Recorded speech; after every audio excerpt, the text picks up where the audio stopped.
प्रिय विद्यार्थियों, आपकी अपनी मातृभाषा की क्लास में बहुत बहुत स्वागत है। आज हम लोग पढ़ेंगे खान पान की बदलती तस्वीर पाठ का सारांश, जिसके लेखक हैं प्रयाग शुक्ल। प्रस्तुत पाठ में लेखक ने हमारे खाने पीने की आदतों में होने वाले बदलाव की विवेचना की है।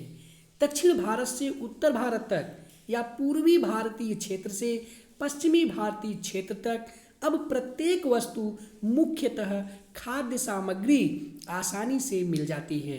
दक्षिण भारतीय व्यंजन उत्तर भारत में आसानी से मिल जाते हैं और उत्तर भारतीय ढाबे पूरे देश में हर जगह फैल चुके हैं।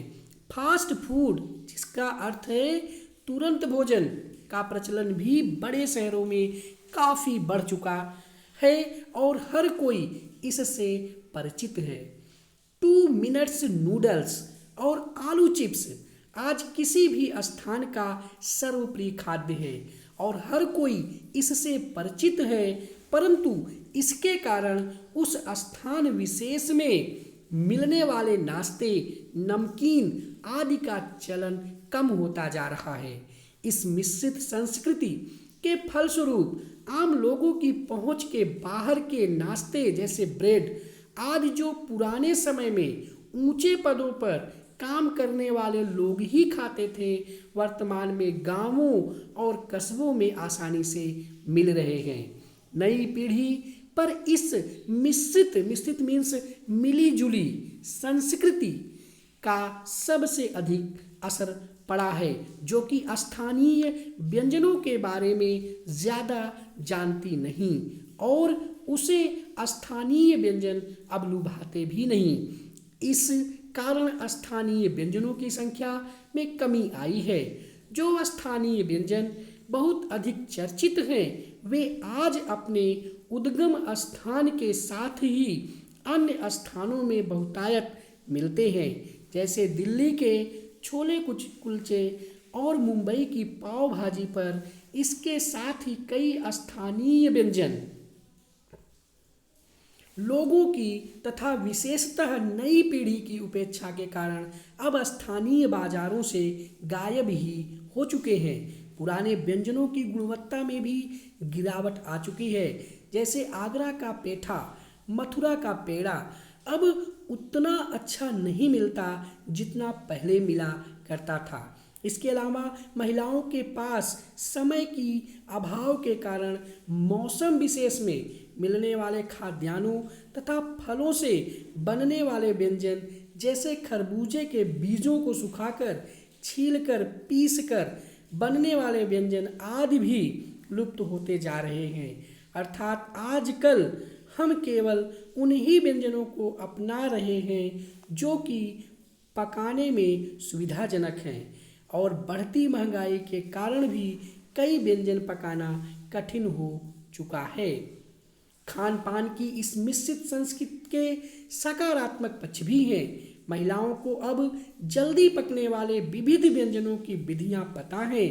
अब हम देसी विदेशी कई प्रकार के व्यंजनों को पकाने में जानते हैं, भले ही ये अपने असली रूप में हमें उपलब्ध नहीं हो पाते। नौकरी और तबादलों के कारण एक प्रदेश के व्यंजन दूसरे प्रदेशों में आसानी से पहुंच रहे हैं और बच्चों के टिफिन के डिब्बों द्वारा ये मशहूर हो रहे हैं। इसी बहाने से एक प्रदेश की संस्कृति, भाषा, वेश आदि भी किसी न किसी रूप में दूसरे प्रदेशों तक पहुंच रहा है और एक संगठित राष्ट्रीयता को विकसित कर रहा है। अंत में लेखक कहते हैं कि इस मिश्रित संस्कृति के विकास को तथा इसके बढ़ते चलन को हम नज़रअंदाज नहीं कर सकते। हमें इसके अच्छे बुरे हर पहलू को अपने जीवन के दृष्टिकोण से देखकर भली भांति जांच परख कर अपनाना व छोड़ना होगा।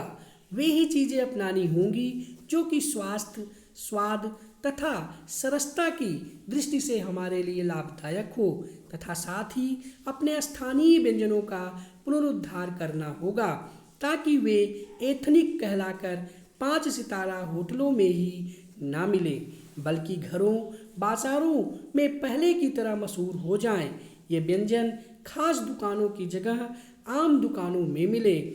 आधुनिकता तथा पाश्चात्य संस्कृति की नकल करने के चक्कर में हम अपने समोसे, कचौड़ी व जलेबी आदि को छोड़े नहीं, यह हमें ध्यान रखना होगा। खान पान की यह मिश्रित संस्कृति असल में हमारे जीवन की विविधता को बढ़ा रही है। यह हमें नए व्यंजन चुनने का अवसर देती है। अतः हमें बुद्धिमत्ता व विवेक के साथ इन्हें खाना चाहिए, ताकि हम किसी एक व्यंजन को एक बार में पूर्ण आनंद के साथ खा सकें, न कि कई व्यंजन एक साथ खाने के चक्कर में किसी एक का भी विशुद्ध स्वाद ना ले सके। यह विविध संस्कृति लगातार विकसित हो रही है और आगे भी विकसित होगी। अतः हमें इसे अपने कल्याण के लिए स्वयं ही जांचते रहना होगा।